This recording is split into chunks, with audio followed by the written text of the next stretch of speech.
Hello friends, welcome to my channel all about education. ಇವತ್ತು ನಾವು KARTET 2015 question ಪೇಪರಿಂದ paper 2 questions ಇದು ಮ್ಯಾಥ್ ಪೆಡಗಾಜಿ ಕ್ವೆಶನ್ಸ್ನ ಕಲಿಯೋಣ. Okay, let start. First question, ಶೈಕ್ಷಣಿಕ ಉದ್ದೇಶಗಳ ವರ್ಗೀಕರಣ ಕ್ಷೇತ್ರದ ಪ್ರವರ್ತಕ ಅಂದರೆ ಕ್ಲಾಸಿಫಿಕೇಷನ್ ಆಫ್ ಎಜುಕೇಷನಲ್ ಆಬ್ಜೆಕ್ಟಿವ್ಸ್ ಯಾರು ಮಾಡಿದ್ದು ಅಂತಂದ್ಬಿಟ್ಟು, ಯಾರು ಕ್ಲಾಸಿಫೈ ಮಾಡಿದ್ದು ಎಜುಕೇಷ್ನಲ್ ಆಬ್ಜೆಕ್ಟಿವ್ಸ್ ಅಂದರೆ ಶೈಕ್ಷಣಿಕ ಉದ್ದೇಶಗಳ, ಅದನ್ನು ಕ್ಲಾಸಿಫೈ ಮಾಡಿದ್ದು, ವರ್ಗೀಕರಣ ಮಾಡಿದ್ದು ಯಾರು? Options: A.J. Harrow, H.E. Armstrong, Robert Mager, Benjamin S Bloom. ಇದಕ್ಕೆ ಸರಿಯಾದ ಉತ್ತರ option number 4, Benjamin S Bloom. ಅಂದರೆ ಬೆಂಜಮಿನ್ ಎಸ್ ಅಂದರೆ ಸ್ಯಾಮ್ಯುಯಲ್, ಬೆಂಜಮಿನ್ ಸ್ಯಾಮ್ಯುಯಲ್ ಬ್ಲೂಮ್. ನೋಡಿ ಫ್ರೆಂಡ್ಸ್, ಇವರೇ ಬೆಂಜಮಿನ್ ಬ್ಲೂಮ್. ನಿಮಗೆ ನಾನು ಡಿಸ್ಕ್ರಿಪ್ಷನ್ ಬಾಕ್ಸಲ್ಲಿ ಇವ್ರದ್ದು ಪಾರ್ಟ್ 1 ಪಾರ್ಟ್ 2 ಇಂಗ್ಲೀಷ್ ಮೀಡಿಯಮಲ್ಲಿ ಮಾಡಿದ್ದೀನಿ. Benjamin Bloom's taxonomy part 1 part 2 ಅಂತ ಇದೆ. ಅದೆರಡು ವೀಡಿಯೋಸ್ ನೋಡಿದ್ರೆ ನಿಮಗೆ ತುಂಬ ಹೆಲ್ಪ್ಫುಲ್. ಏನಕ್ಕೆ ಅಂದರೆ ಇವ್ರದ್ದು ಬೆಂಜಮಿನ್ ಬ್ಲೂಮ್ ಅವ್ರ ಆಬ್ಜೆಕ್ಟಿವ್ಸ್ ಬಗ್ಗೆ, ಇವ್ರದ್ದು ಉದ್ದೇಶ, ಶೈಕ್ಷಣಿಕ ಉದ್ದೇಶಗಳ ಬಗ್ಗೆ ಎಲ್ಲ ಸಬ್ಜೆಕ್ಟ್ಸಲ್ಲೂ ಕೇಳ್ತಾರೆ. ಸೈನ್ಸಲ್ಲಿ, ಇಂಗ್ಲೀಷಲ್ಲಿ, ಇಂಗ್ಲೀಷ್ ಪೆಡಗಾಜಿ ಮತ್ತು ಸೈನ್ಸ್ ಪೆಡಗಾಜಿಯಲ್ಲಿ ಎಲ್ಲ ಕಡೆನೂ ಇವ್ರ ಬಗ್ಗೆ ಕೇಳಿರ್ತಾರೆ, ಇವ್ರ ಆಬ್ಜೆಕ್ಟಿವ್ಸ್ ಬಗ್ಗೆ. ಅದರಲ್ಲೂ ಕಾಗ್ನಿಟಿವ್ ಡೊಮೇನ್ಸ್ ಅಂತ ಅಂದ್ಬಿಟ್ಟು ಜ್ಞಾನಾತ್ಮಕ ವಲಯಗಳು, ಅದ್ರ ಬಗ್ಗೆ ಪ್ರತಿ ವರ್ಷ ಕೇಳಿದ್ದಾರೆ. ನಾನು ನಿಮ್ಮ ಕ್ವೆಶನ್ಸ್ ಹೇಳ್ತೀನಿ, ಮುಂದೆ ನೋಡಿ ವಿಡಿಯೋಲಿ. ನೆಕ್ಸ್ಟ್ ಕ್ವೆಶನ್, ಸಮತಲಾಕೃತಿ ಮತ್ತು ಘನಾಕೃತಿಗಳ ನಡುವಿನ ವ್ಯತ್ಯಾಸ ಬರೆಯಿರಿ. ಈ ಪ್ರಶ್ನೆಯಲ್ಲಿನ ಉದ್ದೇಶವು: right the difference between the isotope and cubes. The purpose in this question. Options: ಜ್ಞಾನ ಅಂದರೆ ನಾಲೆಜ್, ಕೌಶಲ್ಯ ಅಂದರೆ ಸ್ಕಿಲ್, ತಿಳುವಳಿಕೆ ಅಂದರೆ ಅಂಡರ್ಸ್ಟ್ಯಾಂಡಿಂಗ್, ಅನ್ವಯ ಅಂದರೆ ಅಪ್ಲಿಕೇಶನ್. ಆಪ್ಷನ್ ನಂಬರ್ 3 ತಿಳುವಳಿಕೆ ಅಥವಾ ಅಂಡರ್ಸ್ಟ್ಯಾಂಡಿಂಗ್, ಇದು ಸರಿಯಾದ ಉತ್ತರ. ನೋಡಿ ಫ್ರೆಂಡ್ಸ್, ನಾನು ಕ್ವೆಶನ್ ನಂಬರ್ 2 ಅಲ್ಲಿ 2015 ಅಲ್ಲಿ ಇರೋ ಕ್ವೆಶನ್ಸ್ ಕೊಟ್ಟಿದ್ದೆ. ಇಲ್ಲಿ ಇದೊಂದೇ ಒಂದು ಕ್ವೆಶನ್ ಮಾತ್ರ 2017 ಪೇಪರಿಂದ ಸೆಲೆಕ್ಟ್ ಮಾಡಿದ್ದೀನಿ. ಏನಕ್ಕಂದರೆ ಇವಾಗ ಬೆಂಜಮಿನ್ ಬ್ಲೂಮ್ ಅವ್ರ ಬಗ್ಗೆ ಹೇಳ್ಕೊಡ್ತಿದ್ನಲ್ಲ, ಅದಕ್ಕೆ ರಿಲೇಟ್ ಆಗಿತ್ತು ಈ ಕ್ವೆಶನ್, ಅದಕ್ಕೆ ಸೆಲೆಕ್ಟ್ ಮಾಡ್ಕೊಂಡಿದ್ದೀನಿ. ನೋಡಿ, ಇಲ್ಲಿ ಕ್ವೆಶನ್ ಓದೋಣ. ಬ್ಲೂಮ್ನ ಪರಿಷ್ಕೃತ ಬೋಧನಾ ಉದ್ದೇಶದ ವರ್ಗೀಕರಣದ ಪ್ರಕಾರ ಜ್ಞಾನಾತ್ಮಕ ಪ್ರಕ್ರಿಯೆಯ ಅತ್ಯುನ್ನತ ಹಂತವು, ಇದರಲ್ಲಿ ಅತ್ಯುನ್ನತ ಹಂತವು ಯಾವುದು ಅಂತ ಕೇಳಿದ್ದಾರೆ. ನಿಮಗೆ ಒಂದು ಪಿಕ್ಚರ್ ತೋರಿಸ್ತೀನಿ, ಅದರಲ್ಲಿ ಯಾವುದು ಹೈಯೆಸ್ಟ್ ಆರ್ಡರ್ ಸ್ಕಿಲ್ಸ್ ಮತ್ತು ಲೋಯೆಸ್ಟ್ ಆರ್ಡರ್ ಸ್ಕಿಲ್ಸ್ ಯಾವ್ದ್ಯಾವುದು, ಉನ್ನತ ಹಂತಗಳು ಯಾವ್ದ್ಯಾವುದು, ಬೇರೆ ಬೇರೆ ಹಂತಗಳಿದ್ದಾವೆ, ಅದನ್ನು ನೋಡೋಣ ಫೋಟೋಲಿ. ಆಪ್ಷನ್ಸ್: ಅರ್ಥ ಮಾಡಿಕೊಳ್ಳುವುದು ಅಥವಾ ಅಂಡರ್ಸ್ಟ್ಯಾಂಡಿಂಗ್, ಮೌಲ್ಯಮಾಪನ ಅಂದರೆ ಇವ್ಯಾಲ್ಯೂಯೇಷನ್, ಸೃಷ್ಟಿಸುವುದು ಅಂದರೆ ಕ್ರಿಯೇಟ್, ಸಂಶ್ಲೇಷಿಸುವುದು ಅಂದರೆ ಸಿಂಥಸಿಸ್. ಇದಕ್ಕೆ ಸರಿಯಾದ ಉತ್ತರ ಆಪ್ಷನ್ ನಂಬರ್ 3, ಸೃಷ್ಟಿಸುವುದು, ಕ್ರಿಯೇಟ್. ಇದು ಏನು ಕ್ವೆಶನಲ್ಲಿ ಕೇಳಿರೋದು, ಅತ್ಯುನ್ನತ ಹಂತ ಯಾವುದು, ಇದರಲ್ಲಿ ಉದ್ದೇಶಗಳ ಬೋಧನಾ ಉದ್ದೇಶದ ವರ್ಗೀಕರಣದಲ್ಲಿ ಯಾವುದು ಅತ್ಯುನ್ನತ ಹಂತ ಅಂತ ಕೇಳಿದ್ದಾರೆ. ಅದರಲ್ಲಿ ಸೃಷ್ಟಿಸುವುದು, ಆಪ್ಷನ್ ನಂಬರ್ 3 ಸೃಷ್ಟಿಸುವುದು, ಕ್ರಿಯೇಟ್ ಇದೆಯಲ್ಲ, ಇದು ಎಲ್ಲದಕ್ಕಿಂತ ಅತ್ಯುನ್ನತ ಹಂತ. ಇಂಗ್ಲೀಷಲ್ಲಿ ಹಾಟ್ಸ್ ಅಂತ ಹೇಳ್ತಾರೆ. ಏನು ಅಂದರೆ ಹೈಯೆಸ್ಟ್ ಆರ್ಡರ್ ಥಿಂಕಿಂಗ್ ಸ್ಕಿಲ್ಸ್ ಯಾವುದು ಅಂತ ಕೇಳಿದಾಗ ಮೇಲ್ಗಡೆ 3 ಇರುತ್ತೆ. ಯಾವುದು ಎಲ್ಲದಕ್ಕಿಂತ ಹೈಯೆಸ್ಟ್ ಆರ್ಡರ್ ಥಿಂಕಿಂಗ್ ಸ್ಕಿಲ್ ಅಂತಂದರೆ ಅದು ಕ್ರಿಯೇಟ್. ಓಕೆ, ಈ ಪಿಕ್ಚರ್ ನೋಡಿ. ಜ್ಞಾನಾತ್ಮಕ ವಲಯ ಅಂದರೆ ಇಂಗ್ಲೀಷಲ್ಲಿ ಕಾಗ್ನಿಟಿವ್ ಡೊಮೈನ್ ಅಂತ ಹೇಳ್ತಾರೆ. ಕಾಗ್ನಿಟಿವ್ ಡೊಮೈನ್ ಅಲ್ಲಿ ಏನೇನಿರುತ್ತೆ ಇಲ್ಲಿ ನೋಡಿ. ನಿಮಗೆ ಕೆಳಗಡೆ ಒಂದು ಪಿಕ್ಚರ್ ಕಾಣಿಸ್ತಾ ಇದೆ, ಇದರಲ್ಲಿ ಇಂಗ್ಲೀಷಲ್ಲಿದೆ, ಅದು ಇವ್ಯಾಲ್ಯೂಯೇಷನ್ 1956 ಅಂತ ಇದೆ ನೋಡಿ. ಅದರಲ್ಲಿ evaluation, synthesis, analysis, application, comprehension ಮತ್ತು ನಾಲೆಜ್. ಇದು ಫಸ್ಟ್ ಎಲ್ಲ ಬುಕ್ಸಲ್ಲೂ ಇದು 1956 ಇತ್ತಲ್ಲ, ಆದರೆ ಇವಾಗ 2017ನಲ್ಲಿ ಏನು ಮಾಡಿದ್ದಾರೆ ಅಂದರೆ 2001 ಇದೆಯಲ್ಲ, ಇಲ್ಲಿ ಪಿಕ್ಚರಲ್ಲಿ ಕಾಣಿಸ್ತಾ ಇದೆಯಲ್ಲ, 2001 ಅದಕ್ಕೆ ರಿಲೇಟೆಡ್ ಆಗಿ ಕ್ವೆಶನ್ಸ್ ಕೇಳಿದ್ದಾರೆ. ಸೊ ನಿಮಗೆ ಎರಡು ಗೊತ್ತಿರಬೇಕು, ಇದರಲ್ಲಿ ಕೇಳ್ತಾರೋ ಅದರಲ್ಲಿ ಕೇಳ್ತಾರೋ ಗೊತ್ತಿರಲ್ಲ. ಏನು ಕಾಂಪ್ಲಿಕೇಟೆಡ್ ಆಗಿಲ್ಲ, ಸಿಂಪಲಾಗಿ ಹೇಳ್ಕೊಡ್ತೀನಿ ನಾನು, ಏನು ಟೆನ್ಷನ್ ತೊಗೊಳ್ಳೋದೇನಿಲ್ಲ. ನೋಡಿ 2001 ಮತ್ತು 1956 ಏನು ಡಿಫ್ರೆನ್ಸ್ ಇದೆ? ಜಾಸ್ತಿ ಏನು ಡಿಫ್ರೆನ್ಸ್ ಇಲ್ಲ. ಫಸ್ಟ್ ನಾಲೆಜ್ ಅಂತ ಇದೆ ಕೆಳಗಡೆ, ಎಲ್ಲದಕ್ಕಿಂತ ಕೆಳಗಡೆಯಿಂದ ಸ್ಟಾರ್ಟ್ ಮಾಡ್ಕೊಂಡು ಹೋಗೋದಿದು. ನಾಲೆಜ್ ಅಂತ ಇದೆ ಕೆಳಗಡೆ 1956 ಅಲ್ಲಿ ನಾಲೆಜನ್ನು ನೇಮ್ ಏನು ಚೇಂಜ್ ಮಾಡಿದ್ದಾರೆ? ರಿಮೆಂಬರ್. ಕಾಂಪ್ರಿಹೆನ್ಷನ್ಗೆ ಅಂಡರ್ಸ್ಟ್ಯಾಂಡಿಂಗ್, ಅಪ್ಲಿಕೇಶನ್ಗೆ ಅಪ್ಲೈ, ಅನಾಲಿಸಿಸ್ಗೆ ಅನಲೈಸ್, ಸಿಂಥಸಿಸ್ಗೆ ಏನು ಮಾಡಿದ್ದಾರೆ ಇವಾಗ? ಕ್ರಿಯೇಟ್ ಅಂತ ಅಂದ್ಬಿಟ್ಟು ಕೊಟ್ಟಿದ್ದಾರೆ. ಇವಾಗ ಕ್ರಿಯೇಟ್ ಅಂತಂದ್ಬಿಟ್ಟು ಕೊಟ್ಟಿದ್ದಾರೆ. ಇವ್ಯಾಲ್ಯೂಯೇಷನ್ಗೆ ಇವ್ಯಾಲ್ಯೂಯೇಟ್ ಅಂತಲೇ ಇದೆ, ಅದೇನು ಚೇಂಜ್ ಆಗಿಲ್ಲ. ಇವಾಗ ನೀವು 2001 ಪಿಕ್ಚರ್ ನೋಡ್ತಾ ಇರಿ, ಅದನ್ನು ರಿಮೆಂಬರ್ಗೆ ಕನ್ನಡದಲ್ಲಿ ಏನು ಹೇಳ್ತಾರೆ ನೋಡೋಣ. ರಿಮೆಂಬರ್ ಅಂದರೆ ನೆನಪಿಡೋದು, ನೆನಪಿಡಿ. ರಿಮೆಂಬರ್ ಅಂದರೆ ನೆನಪಿಡಿ. ಅಥವಾ ನಾಲೆಜ್ ಅಂದರೆ ಜ್ಞಾನ. ಫಸ್ಟ್ ಸ್ಟೆಪ್ ಆಯಿತು. ನೆಕ್ಸ್ಟ್ ಸ್ಟೆಪ್ ತಿಳುವಳಿಕೆ. ಕನ್ನಡದಲ್ಲಿ ತಿಳುವಳಿಕೆ, ಇಂಗ್ಲೀಷಲ್ಲಿ ಕಾಂಪ್ರಿಹೆನ್ಷನ್ ಅಥವಾ ಅಂಡರ್ಸ್ಟ್ಯಾಂಡ್. ನೆಕ್ಸ್ಟ್ ಸ್ಟೆಪ್ ಅನ್ವಯ ಅಂದರೆ ಅಪ್ಲಿಕೇಶನ್ ಅಥವಾ ಅಪ್ಲೈ. ನೋಡಿ ಇಲ್ಲಿ ಒಂದು ರೆಡ್ ಮಾರ್ಕ್ ಹಾಕಿದ್ದೀನಿ ಕನ್ನಡದಲ್ಲಿ, ಇಲ್ಲಿ ಇದೆಲ್ಲ ರೆಡ್ ಮಾರ್ಕ್ ಪಿಂಕಲ್ಲಿ ಮಾರ್ಕ್ ಮಾಡಿದ್ದೀನಿ. ಏನಕ್ಕೆ ಅಂದರೆ ಮೇಲ್ಗಡೆ 3 ಸಪ್ರೇಟ್, ಕೆಳಗಡೆ 3 ಸಪ್ರೇಟ್, ಅದಕ್ಕೆ ಮಧ್ಯದಲ್ಲಿ ಲೈನ್ ಹಾಕಿದ್ದೀನಿ. ಏನಕ್ಕೆ ಅಂದರೆ ಇಂಗ್ಲೀಷಲ್ಲಿ ಕೇಳ್ತಾರೆ ಲಾಟ್ಸ್ ಅಂದರೆ ಏನು, ಹಾರ್ಟ್ಸ್ ಅಂತಂದರೆ ಏನು ಅಂತಂದ್ಬಿಟ್ಟು. ಮೇಲ್ಗಡೆ 3 ಇದೆಯಲ್ಲ ಅದು, ಆ 3 ಹಂತಗಳಿದೆಯಲ್ಲ ಅದು ತುಂಬ ಉತ್ತಮವಾದ ಹಂತಗಳು. ಕೆಳಗಡೆದು 3 ಇದೆಯಲ್ಲ ಅದು ತುಂಬ ಕಡಿಮೆ, ಅಂದರೆ ಕಡಿಮೆ ಇಂಪಾರ್ಟೆನ್ಸ್ ಇರೋ ಹಂತಗಳು ಅಂತಂದ್ಬಿಟ್ಟು. ಮೇಲ್ಗಡೆ 3 ಇದೆಯಲ್ಲ ಅದು ಹೈಯೆಸ್ಟ್ ಆರ್ಡರ್ ಥಿಂಕಿಂಗ್ ಸ್ಕಿಲ್ಸ್, ಅಂದರೆ HOTS ಅಂತ ಕೇಳ್ತಾರೆ. HOTS ಅಂದರೆ ಏನು ಅಂತ ಕೇಳ್ಬೋದು ಇಂಗ್ಲೀಷ್ ಮೀಡಿಯಮ್ ಅವ್ರಿಗೆ. ಅಂದರೆ ಹೈಯರ್ ಆರ್ಡರ್ ಥಿಂಕಿಂಗ್ ಸ್ಕಿಲ್ಸ್ ಯಾವ್ದ್ಯಾವುದು ಅಂತ ಕೇಳಿದೆ. ಮೇಲ್ಗಡೆ 3 ಯಾವುದು? Analysis, evaluate, create. ಇದು 3 ತುಂಬ ಹೈಯೆಸ್ಟ್ ಆರ್ಡರ್ ಥಿಂಕಿಂಗ್ ಸ್ಕಿಲ್ಸ್. ಮತ್ತು ಕೆಳಗಡೆ 3 ಇದೆಯಲ್ಲ, ಅನ್ವಯ, ಅಪ್ಲಿಕೇಶನ್, ತಿಳುವಳಿಕೆ, ಅಂಡರ್ಸ್ಟ್ಯಾಂಡಿಂಗ್, ಜ್ಞಾನ, ನಾಲೆಡ್ಜ್. ನೋಡಿ ಫ್ರೆಂಡ್ಸ್, ನಾನು ನಿಮಗೆ ಇದು ಹೇಳ್ತಾ ಇದ್ರೆ ತುಂಬ ಕಾಂಪ್ಲಿಕೇಟ್ ಅನಿಸುತ್ತೆ. ಸೊ ಪ್ಲೀಸ್ ಡಿಸ್ಕ್ರಿಪ್ಷನ್ ಬಾಕ್ಸಲ್ಲಿ ಹೋಗ್ಬಿಟ್ಟು ನೀವು ಪಾರ್ಟ್ 1 ಮತ್ತು ಪಾರ್ಟ್ 2 ನೋಡಿ, ನಿಮಗೆ ಫುಲ್ ಕ್ಲಿಯರಾಗಿ ಗೊತ್ತಾಗುತ್ತೆ. ಪಾರ್ಟ್ 1 ಮತ್ತು part 2 very important. Please go and watch in the description box. Description ಬಾಕ್ಸಲ್ಲಿ ಚೆಕ್ ಮಾಡಿ.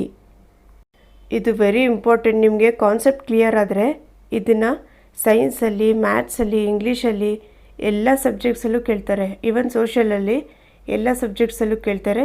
ಸೊ ಈ ಬ್ಲೂಮ್ಸ್ ಟ್ಯಾಕ್ಸಾನಮಿ ನಿಮಗೆ ಡೀಟೇಲಾಗಿ ಗೊತ್ತಿರಬೇಕು.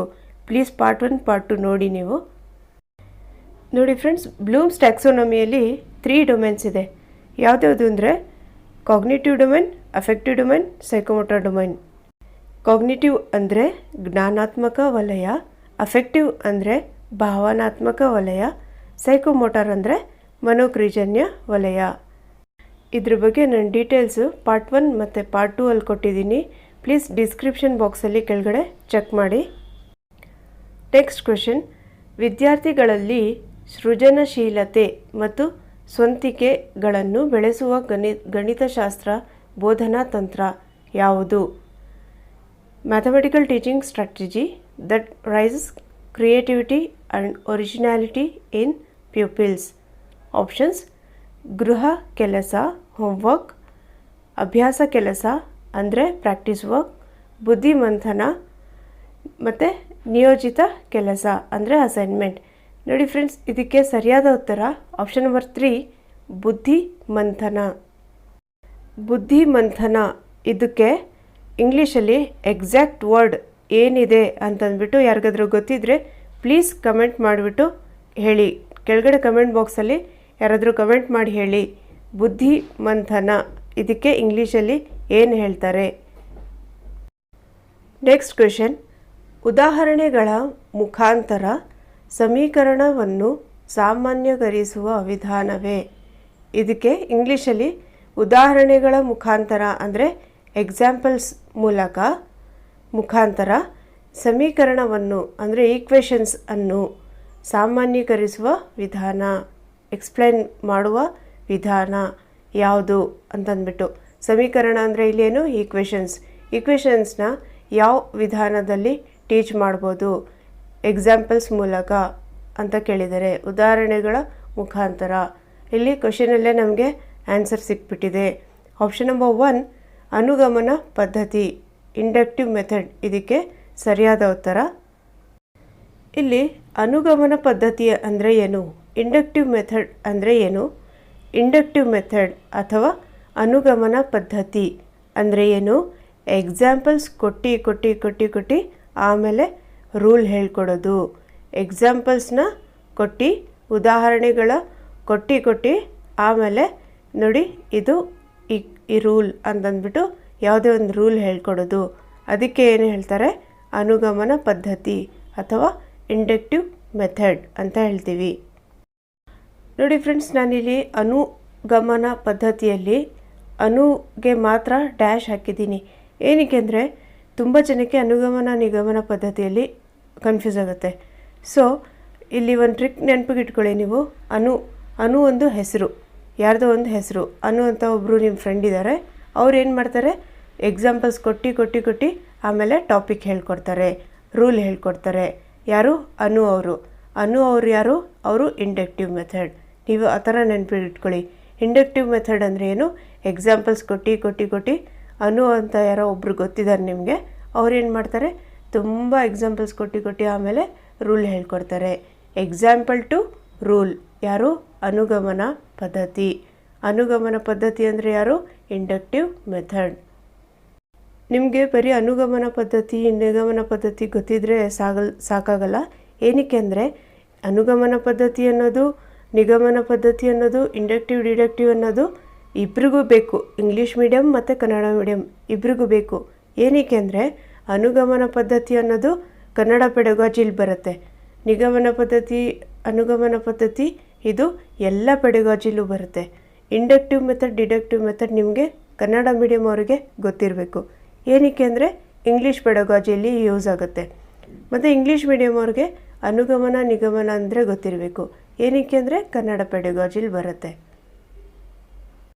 ಸೊ ಇನ್ನೊಂದು ಸರಿ, ಅನು ಅಂದರೆ ಯಾರು, ಅನುಗಮನ ಪದ್ಧತಿ ಅಂದರೆ ಯಾರು, ಎಕ್ಸಾಂಪಲ್ಸ್ ಕೊಟ್ಟು ರೂಲ್ ಹೇಳ್ಕೊಡ್ತಾರೆ. ಯಾರದು, ಇಂಡಕ್ಟಿವ್ ಮೆಥಡ್. ನಿಮಗೆ ಲಾಸ್ಟ್ ವಿಡಿಯೋಲ್ಲಿ ನಾನು ಮೆಥಡ್ಸ್ ಆಫ್ ಟೀಚಿಂಗ್ ಮ್ಯಾಥಮೆಟಿಕ್ಸ್ ಅಂತ ಹೇಳ್ಕೊಟ್ಟಿದ್ದೆ. ಅದರಲ್ಲಿ inductive, deductive, heuristic, lecture method ಇದು 4 ಬೇರೆದೆಲ್ಲ ಹೇಳ್ಕೊಟ್ಟಿದ್ದೀನಿ. ಏನಕ್ಕೆ ನಾನು ಫಸ್ಟ್ ಆ ವಿಡಿಯೋ ಮಾಡಿಬಿಟ್ಟು ಈ ವಿಡಿಯೋ ಮಾಡಿದ್ದು ಅಂದರೆ, ಫಸ್ಟ್ ನಿಮಗೆ ಮೆಥಡ್ಸ್ ಆಫ್ ಟೀಚಿಂಗ್ ಮ್ಯಾಥಮೆಟಿಕ್ಸ್ ಯಾವುದ್ಯಾವುದು ಮೆಥಡ್ಸ್ ಗೊತ್ತಿದ್ದರೆ ನೀವು ಇಲ್ಲಿ ಕ್ವಶನ್ಸ್ ಮೇಲೆ ಅಪ್ಲೈ ಮಾಡ್ಬೋದು ಅಂತ. Inductive method, deductive method, heuristic method, lecture method ಇದೆಲ್ಲ ಆ ವಿಡಿಯೋಲಿ ಹೇಳ್ಕೊಟ್ಟಿದ್ದೀನಿ. ಮತ್ತು ಹ್ಯೂರಿಸ್ಟಿಕ್ ಮೆಥಡ್ ಅಂದರೆ ಏನು ನೆಕ್ಸ್ಟ್ ನೋಡೋಣ. ಅದಕ್ಕೆ ರಿಲೇಟೆಡ್ ಕ್ವಶನ್ಸ್ ಕೇಳಿದ್ದಾರೆ, ಕ್ವಶನ್ ಇದೆ ಕೊಟ್ಟಿದ್ದೀನಿ ನಾನು. ನೆಕ್ಸ್ಟ್ ಕ್ವಶನ್, ಕೆಳಗಿನ ಯಾವುದರಿಂದ ಗಣಿತಶಾಸ್ತ್ರದಲ್ಲಿ ಪ್ರತಿಭಾನ್ವಿತ ವಿದ್ಯಾರ್ಥಿನಿಯಾದ 8ನೇ ತರಗತಿಯ ಜೋಶಿತಾಳ ಸಾಮರ್ಥ್ಯ ತಡೆಯುಂಟಾಗುತ್ತದೆ? ಆಪ್ಷನ್ಸ್: ಸ್ಪರ್ಧಾತ್ಮಕ ಪರೀಕ್ಷೆಗಳಿಗೆ ತಯಾರಾಗಲು ಸಹಾಯ ಮಾಡುವುದು, ಹೆಚ್ಚು ಮನೆಗೆಲಸ ನೀಡುವುದು, ಆಧುನಿಕ ವಿಷಯಗಳ ಹೆಚ್ಚುವರಿ ಬೋಧನೆ ಮಾಡುವುದು. ಲಾಸ್ಟ್ ಆಪ್ಷನ್, ವಿಷಯಗಳಿಗೆ ಸಂಬಂಧಿಸಿದ ಕಾರ್ಯಯೋಜನೆಗಳನ್ನು ನೀಡುವುದು. ಇಲ್ಲಿ ಈ ಕ್ವೆಶನಲ್ಲಿ ಪ್ರತಿಭಾನ್ವಿತೆ ಅಂತಂದರೆ, ಪ್ರತಿಭಾನ್ವಿತ ಅಂದರೆ ಗಿಫ್ಟೆಡ್. ಇಲ್ಲಿ ಒಂದು 8th ಸ್ಟ್ಯಾಂಡರ್ಡ್ ಜೋಶಿತಾ ಅಂತಂದ್ಬಿಟ್ಟು ಒಂದು ಮಗು ಇದೆ, ಒಂದು ಗಿಫ್ಟೆಡ್ ಚೈಲ್ಡ್ ಇದ್ದಾಳೆ. ಅವ್ರಿಗೆ ಏನಾಗುತ್ತೆ ಅಂದರೆ ಅವ್ರಿಗೆ ಸಾಮರ್ಥ್ಯ, ಆ ಗಿಫ್ಟೆಡ್ ಚೈಲ್ಡ್ನ ಸಾಮರ್ಥ್ಯ ತಡೆಯುಂಟಾಗುತ್ತದೆ. ಈ 4 ಆಪ್ಷನಲ್ಲಿ ಯಾವುದರಿಂದ ಅವ್ರ ಸಾಮರ್ಥ್ಯಕ್ಕೆ ತಡೆಯುಂಟಾಗುತ್ತೆ ಅಂದರೆ, ಅವ್ರ ಕೆಪಾಸಿಟಿಗೆ ಹಿಂಡ್ರೆನ್ಸ್ ಅಂತಾರೆ ಇಂಗ್ಲೀಷಲ್ಲಿ. ಈ ಕೆಪಾಸಿಟಿ, ಈ ಗಿಫ್ಟೆಡ್ ಮಗುನ ಕೆಪಾಸಿಟಿಗೆ ಹಿಂಡ್ರೆನ್ಸ್ ಯಾವುದು ಆಗುತ್ತೆ ಅಂದರೆ ಆಪ್ಷನ್ಸ್ ನೋಡಿ. ಫಸ್ಟ್, ಥರ್ಡ್ ಮತ್ತು ಫೋರ್ತ್ ಇದೆಯಲ್ಲ, ಈ 3 ಆಪ್ಷನ್ಸಲ್ಲಿ ನಾವು ಏನು ಮಾಡ್ತಾಯಿದ್ದೀವಿ, ಎನ್ಕರೇಜ್ ಮಾಡ್ತಾಯಿದ್ದೀವಿ. ಫಸ್ಟ್, ಥರ್ಡ್ ಮತ್ತು ಫೋರ್ತ್ ಅಲ್ಲಿ ಎನ್ಕರೇಜ್ ಮಾಡ್ತಾಯಿದ್ದೀವಿ. ಗಿಫ್ಟೆಡ್ ಚೈಲ್ಡ್ಗೆ ಯಾವುದೋ ಒಂದು ಓದೋದಕ್ಕೆ ಎನ್ಕರೇಜ್ ಮಾಡಿದಾಗ ಅವರಲ್ಲಿ ಅವರ ಸಾಮರ್ಥ್ಯ ಬೆಳೆಯುತ್ತೆ. ಆದರೆ ಸೆಕೆಂಡ್ ಆಪ್ಷನ್, ಹೆಚ್ಚು ಮನೆಗೆಲಸ ನೀಡುವುದು ಅಂದರೆ ಅದು ಸಾಮರ್ಥ್ಯಕ್ಕೆ ತಡೆಯುಂಟಾಗುತ್ತೆ. ಜೋಶಿತಾ ಅನ್ನೋ ಮಗು ಇದ್ದಾಳಲ್ವ, ಅವಳ ಸಾಮರ್ಥ್ಯ ಇದೆಯಲ್ಲ ಅದಕ್ಕೆ ತಡೆಯುಂಟು ಮಾಡುತ್ತೆ. ಯಾವುದು? ಆಪ್ಷನ್ ನಂಬರ್ 2 ಇದಕ್ಕೆ ಸರಿಯಾದ ಉತ್ತರ. ಹೆಚ್ಚು ಮನೆಗೆಲಸ ನೀಡುವುದು. ಇವಾಗ ಫಸ್ಟ್ ಆಪ್ಷನ್ ಒಂದು ಓದ್ತೀನಿ ನೋಡಿ.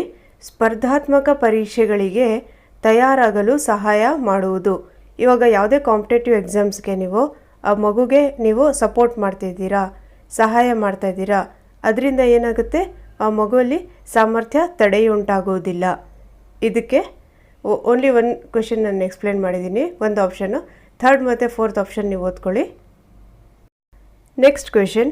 ಒಂದು ರಾಜ್ಯದ ಏಳಿಗೆಯು ಗಣಿತಶಾಸ್ತ್ರದ ಪ್ರಗತಿ ಮತ್ತು ಅಭಿವೃದ್ಧಿಗೆ ತುಳುಕು ಹಾಕಿಕೊಂಡಿದೆ. ನೆಪೋಲಿಯನ್ನ ಮೇಲಿನ ಹೇಳಿಕೆಯು ಗಣಿತದ ಈ ಮೌಲ್ಯಕ್ಕೆ ಸಂಬಂಧಿಸಿದೆ. The prosperity of a state is tied to the progress and development of mathematics. Options ನೋಡೋಣ. ನೋಡಿ, ಇದು ಇಂಗ್ಲೀಷಲ್ಲಿ ನೆಪೋಲಿಯನ್ ಅವ್ರ ಪ್ರಕಾರ ಈ ಸ್ಟೇಟ್ಮೆಂಟ್ ಇದೆಯಲ್ಲ, ನೆಪೋಲಿಯನ್ ಅವ್ರ ಪ್ರಕಾರ ಏನು ಹೇಳುತ್ತೆ ಅಂತಂದ್ಬಿಟ್ಟು. ಆಪ್ಷನ್ಸ್: ಸಾಂಸ್ಕೃತಿಕ ಮೌಲ್ಯ, ಕಲ್ಚರಲ್ ವ್ಯಾಲ್ಯೂ, ಸಾಮಾಜಿಕ ಮೌಲ್ಯ, ಸೋಷಿಯಲ್ ವ್ಯಾಲ್ಯೂ, ಶಿಸ್ತು ಮೌಲ್ಯ, ದ ವ್ಯಾಲ್ಯೂ ಆಫ್ ಡಿಸಿಪ್ಲಿನ್, ಸೌಂದರ್ಯ ಆಸ್ವಾದನ ಮೌಲ್ಯ, ದ ವ್ಯಾಲ್ಯೂ ಆಫ್ ಬ್ಯೂಟಿ. ಇದಕ್ಕೆ ಸರಿಯಾದ ಉತ್ತರ ಆಪ್ಷನ್ ನಂಬರ್ 2, ಸಾಮಾಜಿಕ ಮೌಲ್ಯ, ಸೋಷಿಯಲ್ ವ್ಯಾಲ್ಯೂ. Next question. 8ನೇ ತರಗತಿಯ ನಿತ್ಯ ಸಮೀಕರಣಗಳು ಘಟಕವನ್ನು ಬೋಧಿಸಲು ಸಮಗ್ರವಾದ ಯೋಜನೆ. 8th ಸ್ಟ್ಯಾಂಡರ್ಡಲ್ಲಿ ಇಲ್ಲಿ ಒಂದು ಸಮೀಕರಣ ಅಂದರೆ ಈಕ್ವೇಷನ್ಸ್, ಈ ಯೂನಿಟ್ನ, ಈ ಚಾಪ್ಟರ್ನ ಹೇಳ್ಕೊಡೋಕ್ಕೆ ಯಾವ ಪ್ಲ್ಯಾನ್ ಮಾಡಬೇಕು? ಕಾಂಪ್ರಿಹೆನ್ಸಿವ್ ಪ್ಲ್ಯಾನ್ ಅಂದರೆ ಸಮಗ್ರವಾದ ಯೋಜನೆ ಯಾವುದು? ಈಕ್ವೇಷನ್ಸ್ ಇದೆಯಲ್ಲ, ಈ ಲೆಸನ್ ಹೇಳ್ಕೊಡೋಕ್ಕೆ ಯಾವ ಪ್ಲ್ಯಾನ್ ಮಾಡಬೇಕು? ಆಪ್ಷನ್ಸ್: ಪಾಠ ಯೋಜನೆ ಅಂದರೆ ಲೆಸನ್ ಪ್ಲ್ಯಾನ್, ವಾರ್ಷಿಕ ಯೋಜನೆ ಅಂದರೆ ಆ್ಯನ್ಯುಯಲ್ ಪ್ಲ್ಯಾನ್, ಘಟಕ ಯೋಜನೆ ಅಂದರೆ ಯೂನಿಟ್ ಪ್ಲ್ಯಾನ್, ಸಂಪನ್ಮೂಲ ಯೋಜನೆ ಅಂದರೆ ರಿಸೋರ್ಸ್ ಪ್ಲ್ಯಾನ್. ಇದಕ್ಕೆ ಸರಿಯಾದ ಉತ್ತರ ಆಪ್ಷನ್ ನಂಬರ್ 4, ಸಂಪನ್ಮೂಲ ಯೋಜನೆ ಅಂದರೆ ರಿಸೋರ್ಸ್ ಪ್ಲ್ಯಾನಿಂಗ್. Next question. 8ನೇ ತರಗತಿಯ ಈ ಯಾವ ವಿದ್ಯಾರ್ಥಿಯನ್ನು ವಿಶೇಷ ಮಕ್ಕಳು ಎಂದು ಪರಿಗಣಿಸಲಾಗುವುದಿಲ್ಲ? ಇಲ್ಲ, ನಾನು ಅಂಡರ್ಲೈನ್ ಮಾಡಿದ್ದೀನಿ ಇಲ್ಲ ಅನ್ನೋದಕ್ಕೆ. ಇಲ್ಲಿ ವಿಶೇಷ ಮಕ್ಕಳು ಅಂದರೆ ಸ್ಪೆಷಲ್ ಚಿಲ್ಡ್ರನ್ ಯಾರು ಇಲ್ಲ ಅಂತ ಕೇಳಿದ್ದಾರೆ. ಆಪ್ಷನ್ಸಲ್ಲಿ ಗೊತ್ತಾಗುತ್ತೆ ನಿಮಗೆ. ಇಂಗ್ಲೀಷಲ್ಲಿ which student in class 8th will not be A special child, will not be A special child.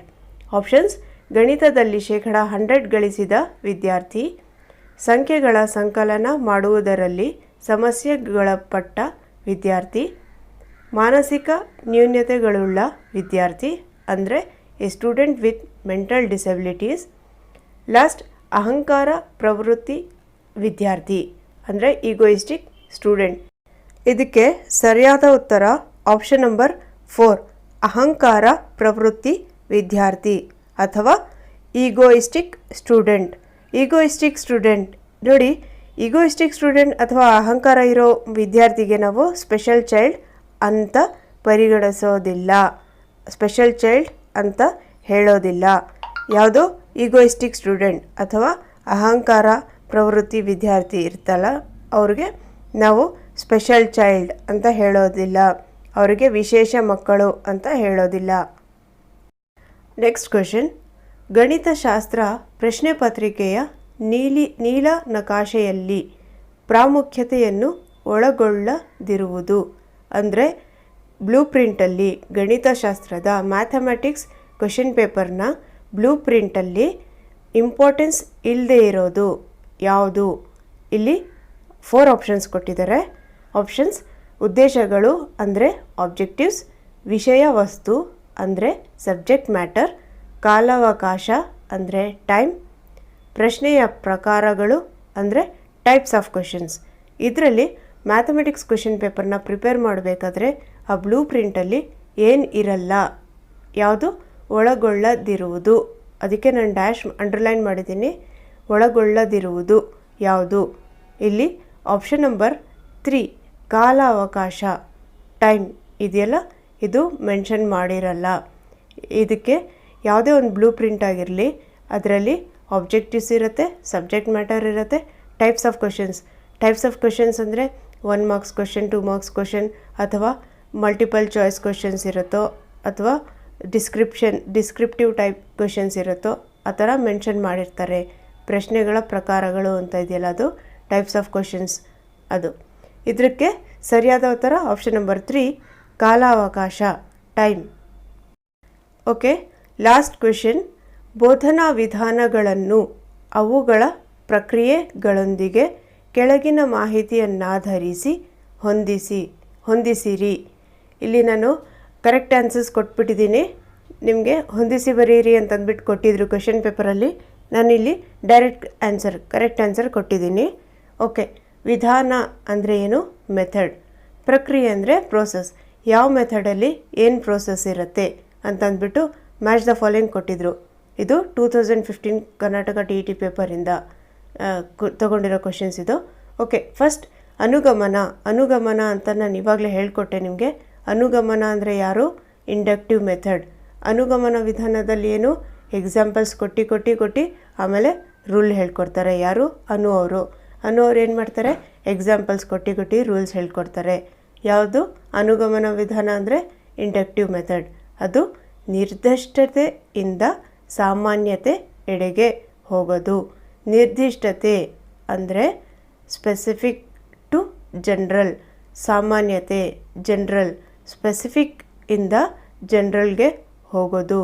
Specific examples ಇಂದ ಜನರಲ್ ರೂಲ್ ಕಡೆಗೆ ಹೋಗೋದು.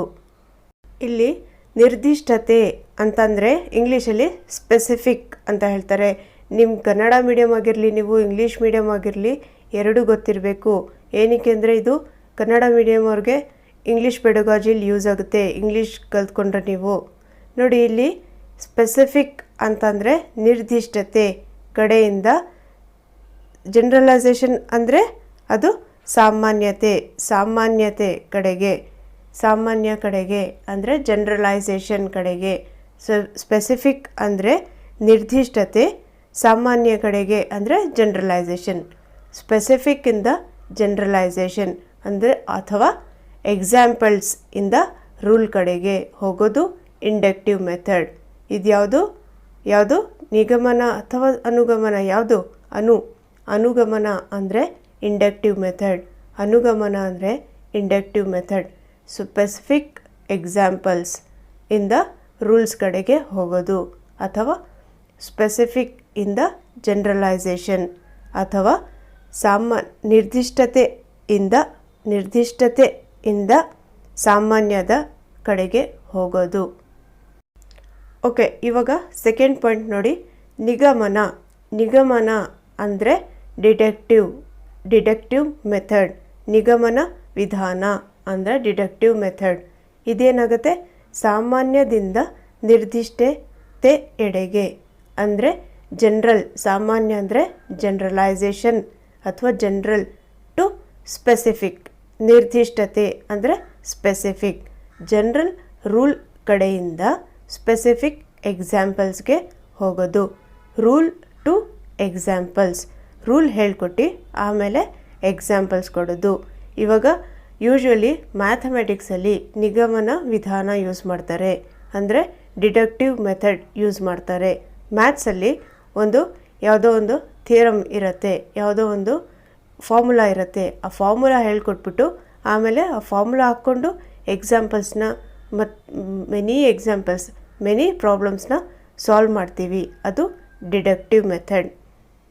ಸಾಮಾನ್ಯತೆಯಿಂದ ನಿರ್ದಿಷ್ಟತೆಡೆಗೆ, ಜನರಲ್ ಟು ಸ್ಪೆಸಿಫಿಕ್ ಎಕ್ಸಾಂಪಲ್ಸ್. ನೋಡಿ, ಡಿಡಕ್ಟಿವ್ ಮೆಥಡ್ ನಿಗಮನ ವಿಧಾನ ಅಂದರೆ ಏನು?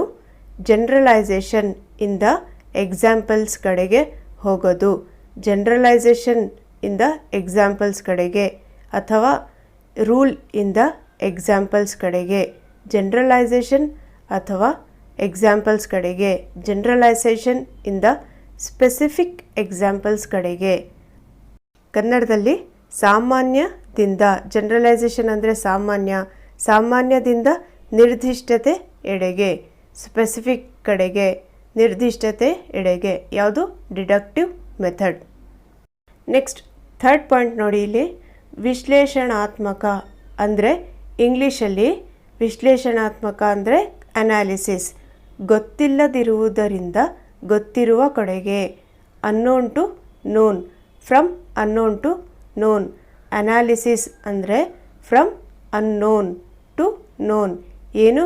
ಗೊತ್ತಿಲ್ಲದಿರುವುದರಿಂದ ಗೊತ್ತಿರುವ ಕಡೆಗೆ ಹೋಗೋದು. ವಿಶ್ಲೇಷಣೆ ಅಂದರೆ ವಿಶ್ಲೇಷಣಾತ್ಮಕ ವಿಧಾನದಲ್ಲಿ. ನೆಕ್ಸ್ಟ್ ಫೋರ್ತ್ ನೋಡಿ, ಸಂಶ್ಲೇಷಣಾತ್ಮಕ. ಇದನ್ನು ಹೇಗೆ ನೆನಪಿಗಿಟ್ಕೋಬೋದು ಅಂದರೆ S for synthesis, S for ಸಂಶ್ಲೇಷಣೆ. ಅದು ಸ ಇಂದನೇ ಬರುತ್ತೆ, ಅದು ಎಸ್ ಇಂದನೇ ಬರುತ್ತೆ. ಎಸ್ ಫಾರ್ ಸಂಶ್ಲೇಷಣಾತ್ಮಕ, ಎಸ್ ಫಾರ್ ಸಿಂಥಸಿಸ್. ಅಂದರೆ ಸಿಂಥಸಿಸ್ ಅಂದರೆ ಏನು? ಅದ್ರ ಮೀನಿಂಗ್ ಏನು? ಜೋಡಿಸೋದು. ಮೆಥಡ್ಸ್ ಆಫ್ ಟೀಚಿಂಗ್ ಮ್ಯಾಥಮೆಟಿಕ್ಸಲ್ಲಿ ನಿಮಗೆ ಹೇಳ್ಕೊಟ್ಟಿದ್ದೀನಿ ಸಿಂಥಸಿಸ್ ಅಂದರೆ ಏನು, ಅನಾಲಿಸಿಸ್ ಅಂದರೆ ಏನು. ಆದರೂ ಇನ್ನೊಂದು ಸತಿ ಹೇಳ್ತೀನಿ. ಸಂಶ್ಲೇಷಣಾತ್ಮಕ ಅಂದರೆ ಸಿಂಥಸಿಸ್. ಸಿಂಥಸಿಸ್ ಅಂದರೆ ಜೋಡಿಸೋದು, ಜೋಡಿಸ್ಬಿಟ್ಟು ಕಲಿಯೋದು. ನಮಗೆ ಏನು ಗೊತ್ತಿರುವುದರಿಂದ ಗೊತ್ತಿಲ್ಲದೆಡೆಗೆ. ನಮಗೆ ಏನು ಪ್ರೀವಿಯಸ್ ನಾಲೆಡ್ಜ್ ಗೊತ್ತಿರುತ್ತೆ, ಅದನ್ನು ನಾವು ಕಾನ್ಸೆಪ್ಟ್ಸ್ನ ಜೋಡಿಸಿ ನಾವು ಕಲಿತೀವಿ. ಗೊತ್ತಿರುತ್ತೆ ನಮಗೆ, ಆ ಕಾನ್ಸೆಪ್ಟ್ಸ್ನ, ಗೊತ್ತಿರೋ ಕಾನ್ಸೆಪ್ಟ್ಸ್ನ ಜೋಡಿಸಿ ಕಲಿತೀವಿ. ಅದಕ್ಕೇನು ಹೇಳ್ತಾರೆ? ಸಂಶ್ಲೇಷಣೆ ಅಂತ ಹೇಳ್ತೀವಿ. ಸಂಶ್ಲೇಷಣೆ ವಿಧಾನದಲ್ಲಿ ಏನಾಗುತ್ತೆ? ಗೊತ್ತಿರೋದರಿಂದ ಗೊತ್ತಿಲ್ಲದ ಎಡೆಗೆ ಹೋಗೋದು. Known to unknown. ಯಾವುದು? ಸಿಂಥೆಟಿಕ್ ಮೆಥಡ್ ಅಥವಾ ಸಂಶ್ಲೇಷಣಾತ್ಮಕ. ನೋನ್ ಟು ಅನ್ನೋನ್, ಗೊತ್ತಿರುವುದರಿಂದ ಗೊತ್ತಿಲ್ಲದೆಡೆಗೆ. Next last method heuristic method.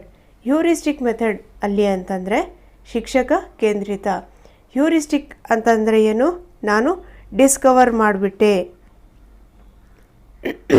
ಅಥವಾ ನಾನು ಫೈಂಡ್ ಔಟ್ ಮಾಡಿಬಿಟ್ಟೆ ಅಂತಂದ್ಬಿಟ್ಟು ಹೇಳ್ತಾರೆ. ಅದಕ್ಕೆ ಹ್ಯೂರಿಸ್ಟಿಕ್ ಅಂತ ಹೇಳ್ತಾರೆ. ಶಿಕ್ಷಕ ಕೇಂದ್ರಿತ ಅಂದ್ರೇನು? Teacher centred. Okay friends, thank you for watching my video ಇಷ್ಟ ಆದರೆ ಲೈಕ್ ಮಾಡಿ, ನಿಮ್ಮ ಫ್ರೆಂಡ್ಸ್ ಜೊತೆ ಶೇರ್ ಮಾಡಿ, ಮತ್ತು ನಮ್ಮ ಚಾನಲ್ಗೆ ನೀವು ಹೊಸದಾಗಿ ಬಂದಿದ್ದರೆ ಸಬ್ಸ್ಕ್ರೈಬ್ ಮಾಡಿ. ಮತ್ತು ಡಿಸ್ಕ್ರಿಪ್ಷನ್ ಬಾಕ್ಸಲ್ಲಿ ನೀವು ವಿಡಿಯೋನ ಚೆಕ್ ಮಾಡಿ, ಲಿಂಕ್ ಕೊಟ್ಟಿರ್ತೀನಿ. ಫ್ರೆಂಡ್ಸ್, ನಿಮಗೆ ಬೋರಿಂಗ್ ಅನಿಸಿದ್ರೆ ಸಾರಿ. ಏನಕ್ಕಂದರೆ ನಾನು ಡೀಟೇಲಾಗಿ ಯಾಕೆ ಹೇಳ್ತೀನಿ ಅಂದರೆ ಫಸ್ಟ್ ಟೈಮ್ ಬರೆಯೋರಿಗೆ ಮೈಂಡಲ್ಲಿ ಇಟ್ಕೊಂಡು ನಾನು ಡೀಟೇಲಾಗಿ ಮತ್ತೆ ರಿಪೀಟ್ ಮಾಡಿ ಹೇಳ್ತಾ ಇದ್ದೀನಿ.